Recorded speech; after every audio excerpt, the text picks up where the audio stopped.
Obviously, today's meeting was not attended by the Assembly of First Nations, the ITK, or the Métis Nation of Canada. But let me say that every Premier at the table today respects these Indigenous organizations and the leadership that they provide. And although we regret that they were not here today, we are fully committed to engaging with these leaders face-to-face around a common table. And we are also steadfast in our resolve to making progress on issues that are critically important to Indigenous people. With that said, it's a bit unfortunate that we find ourselves now talking more about process than how we're going to achieve results for First Nation communities and Indigenous people in the country. I was very happy to be here. We got a good communication with the premiers. As for the other organization, it's too bad that they decided to not to come. I mean, and they have their reasons for doing so, and I respect it. I mean, at the end of the day, that's what we're all trying to do, is to advance educational opportunities, advance healthcare, and grow the economy in a way that everybody can participate, including Indigenous people and First Nation communities.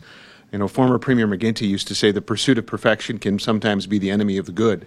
And I think all the groups are after some perfect process, some perfect structure, where the table's just right, and all the people involved are at that table and at every table, and I think that if we pursue that perfection, it will be the enemy of the good, because this particular table has achieved some things. Maybe some would say, well, not enough, and probably fair enough, but I think there's been progress on some key on-reserve funding issues as a result of this group meeting and then lobbying whoever the federal government was. As premiers, our primary objective is to ensure economic stability and economic prosperity, and the foundation for that, of course, is through job creation.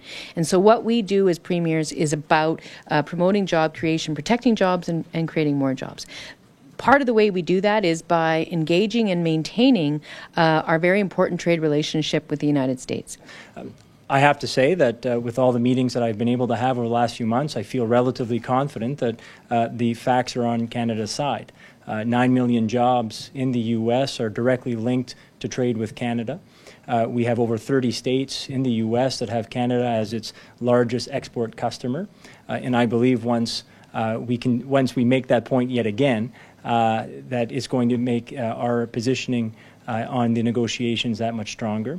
I have no doubt that the federal government will do everything they can to ensure we have a positive and robust trading relationship with the U.S.